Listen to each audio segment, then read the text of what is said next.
Hello friends, welcome back to my channel. आज हम लोग स्विंग ट्रेडिंग में रेंज बाउंड ट्रेडिंग कैसे होती है हम लोग उसके बारे में बात करेंगे कि कैसे स्विंग ट्रेडिंग में हम लोग को रेंज बाउंड अगर जो दिख रहा हो तो उसके लिए हम लोग कैसे ट्रेड कर सकते हैं। तो हमने एक एग्जांपल लिया है, ट्रेल का एक शेयर हमने ओपन किया है। ये रिकमेंडेशन नहीं है कि आप इसको बाई करें या नहीं बाई करें, बस ये मैंने एक एज ए एग्जाम्पल केवल इसको लिया है आप लोगों को शो करवाने के लिए कि आप लोग देखें कैसे रेंज बाउंड स्ट्रेटजी कैसे काम करती है। इसके बाद अगर जो आप लोगों ने मुझे इस पे कमेंट करके बताया तो वॉल्यूम ब्रेक स्ट्रेटजी भी मैं डिस्कस करूंगा अपने इसी चैनल पे। तो उसके लिए आप लोग मेरे चैनल पे सब्सक्राइब करके बने रहिएगा और मेरे कमेंट बॉक्स में आप ज़रूर बताइएगा कि आपको वो चीज़ चाहिए कि नहीं चाहिए। अब देखिए हम लोग रेंज बाउंड स्ट्रेटजी में हम लोग जो बात करेंगे, हम लोग इसमें एक ये एग्जांपल लिया हमने, ये कोई भी रिकमेंडेशन नहीं है, केवल हमने आपको दिखाने के लिए एक एग्जांपल लिया है। तो देखिए क्या होता है कि ये यहाँ पे एक बार मार्केट यहाँ पे एक बार रेजिस्टेंस ले रहा है, ये यहाँ पे दूसरी बार रेजिस्टेंस ले रहा है, लेकिन ये यहाँ पे देखिए एक बार सपोर्ट ले रहा है मार्केट, फिर क्या कर रहा है कि इसी के बीच में पहली चीज़ रह रहा है। तो जो रूल फर्स्ट जो रूल रहेगा इसका रूल ये रहेगा कि हम लोग डेली चार्ट पे रेंज बाउंड देखेंगे। हम लोग किस पे देखेंगे? डेली चार्ट पे हम लोग रेंज बाउंड देखेंगे कि कोई भी 5 मिनट्स या 50 मिनट के चार्ट पे हम लोग नहीं रेंज बाउंड देखेंगे। हम लोग को रेंज बाउंड देखना होगा डेली चार्ट पे। डेली चार्ट पे रेंज बाउंड में क्या होगा कि हम लोग को मिनिमम 2 बार सपोर्ट और 2 बार रेजिस्टेंस को मार्केट टच होना ही चाहिए। इस चीज़ को भी हम लोग ध्यान रखेंगे। अब देखिए 2 बार कैसे रेजिस्टेंस को और सपोर्ट को कैसे टच होना चाहिए। तो देखिए यहाँ पे इसने एक बार रेजिस्टेंस को टच किया, ठीक है। इसको दूसरी बार नहीं काउंट करेंगे जब तक एक बार पहली बार फिर एक बार उसने सपोर्ट को जब तक ना टच कर लेती। ये एक बार सपोर्ट को इसने टच कर लिया, दूसरी बार देखिए यहाँ पे जा रहा है रेजिस्टेंस को टच करने, और जब इसके बाद आगे कहीं जाकर फिर से इससे अगर ये सपोर्ट को टच करता है तब जाके हम लोग फिर उसको 2 काउंट करेंगे। तब जाकर हम ऐसे काउंट करेंगे, तब ये 2 बार सपोर्ट और रेजिस्टेंस को टच करना हम लोग बोलेंगे। तो इसमें हम लोग कैसे ये देखेंगे कि कहाँ पे हम लोग को बाई करना है, कहाँ पे सेल करना है। उसके लिए आपको कंपनी के डिटेल्स को फॉलो करना सबसे ज़्यादा ज़रूरी है कि कंपनी की डिटेल क्या है, क्या कंपनी अपने फाइनेंस में स्ट्रॉन्ग है कि नहीं है, ये चीज़ को देखना बहुत ज़रूरी है। उसके बाद कंपनी प्रॉफिटेबल है कि नहीं है।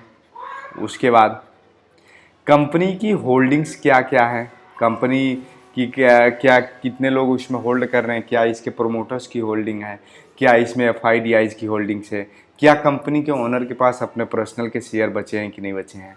उसके बाद लाइबिलिटी क्या है कंपनी की क्या लाइबिलिटी है, कंपनी के उधार कितने लाइबिलिटीज़ में उधार आ जाएंगे जितने भी होंगे।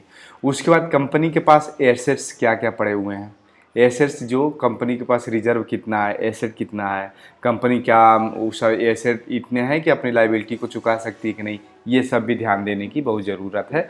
उसके बाद हम लोग फिर आएंगे रेंज बाउंड पे, उसके बाद हम लोग इसको फॉलो करेंगे रेंज बाउंड, तब जाके हम लोग ट्रेड करना शुरू करेंगे। अब देखिए तो ये सारी चीज़ें अगर जो आपने फॉलो कर लिया, उसके बाद हम लोग क्या करेंगे कि उसके बाद हम लोग को ये सारी चीज़ें देखने के बाद सपोर्ट रेजिस्टेंस फॉलो कर लिया आपने, उसके फाइनेंस को फॉलो कर लिया।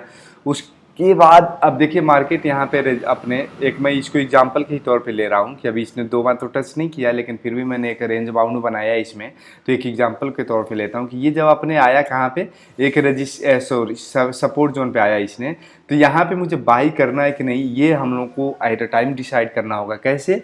ये हम लोग को तब डिसाइड करना होगा कि यहाँ पे कंपनी प्रॉफिटेबल है कि नहीं है, कंपनी की शेयर होल्डिंग पैटर्न्स क्या हैं, ये हम लोग को डिसाइड करके तब हम लोग को डिसाइड करना है यहाँ पे एंट्री बनाना है। अब देखिए हम लोग को यहाँ पे आने के बाद हम लोग को ये नहीं है कि सपोर्ट जोन पे आ गया तो हम लोग को एंट्री बना लेना चाहिए, या रेजिस्टेंस ब्रेक कर रहा हो तो हम लोग को एंट्री बना लेना चाहिए। ऐसा नहीं करना है अपने को ये करना है कि इसने क्या किया, रेजिस्टेंस जोन पे आया, फिर ये ऊपर जाए, फिर ये नीचे आए, जिसको आप यू टर्न भी बोल सकते हो कि यू टर्न क्या करे कि ये एक बनाए और नीचे आए। फिर आप कहीं पर भी ये कंपनी अगर जो इस अपने हाई को ब्रेक करते हुए आपको दिखे, इस हाई को लगभग 53-54 रुपये के हाई है, इसको अगर जो कंपनी ब्रेक करते हुए दिखे, वहाँ पे आपकी एंट्री होनी चाहिए और वहाँ से आपको फिर प्रॉफिटेबल की तरफ आपको कन्वर्ट करेगा। ये जो भी आप यहाँ पे बाइंग करेंगे वो आपको प्रॉफिटेबल ले जाएगा।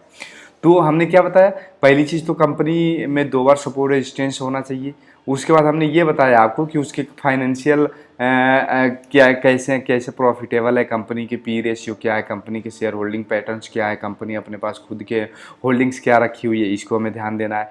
उसके बाद जो तीसरी चीज़ हम लोग को फॉलो करना है कि कंपनी जब यू टर्न कर रही हो, एक बार इस कंपनी यहाँ पे आई अपने सपोज जोन पे, ये ऊपर गई फिर नीचे आए, फिर अगर जो इस जोन को जहाँ पर भी ब्रेक करेगा, ये हाई जोन है, यहाँ पे जहाँ ब्रेक करेगा यहाँ पे आप एंट्री बनाए तो 10 से 20% का ट्रेड आप किसी भी स्टॉक में ऐसे फाइंड आउट कर सकते हैं। लेकिन स्टॉक की जो टाइम फ्रेम होना चाहिए वो डेली ही होना चाहिए।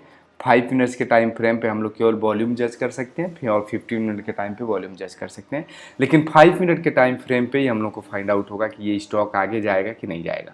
तो इस तरीके से करके, अभी ये मेरी पहली वीडियो है इस पे और भी बहुत सारे वीडियो मैं बनाऊंगा। आप लोग अगर जो इस पे सपोर्ट करते हैं मुझे तो मैं इस पे ज़रूर कम्प्लीटली आपको बताऊंगा कि स्विंग ट्रेड से भी कैसे अच्छे पैसे बनाए जा सकते हैं।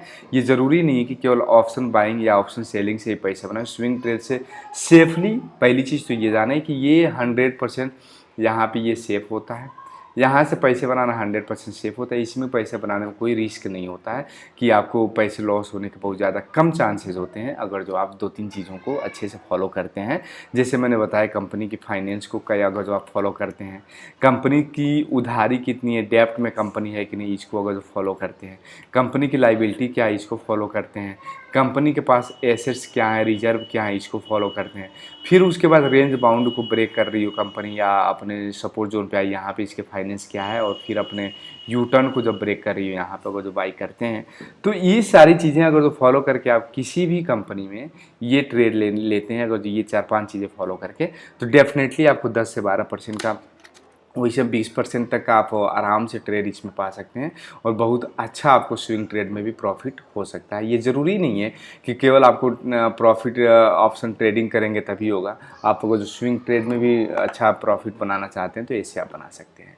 और ऐसे ही इन्फॉर्मेटिव वीडियो के लिए आप लोग मेरे चैनल को सब्सक्राइब करना ना भूलिएगा, जिससे कि और भी बहुत सारी वीडियोज़ मैं अपने चैनल पर लाऊँ, जिससे आप लोग सपोर्ट करिएगा, जिससे और भी सारी वीडियो आए मेरे चैनल पर। थैंक यू, धन्यवाद, बाय बाय।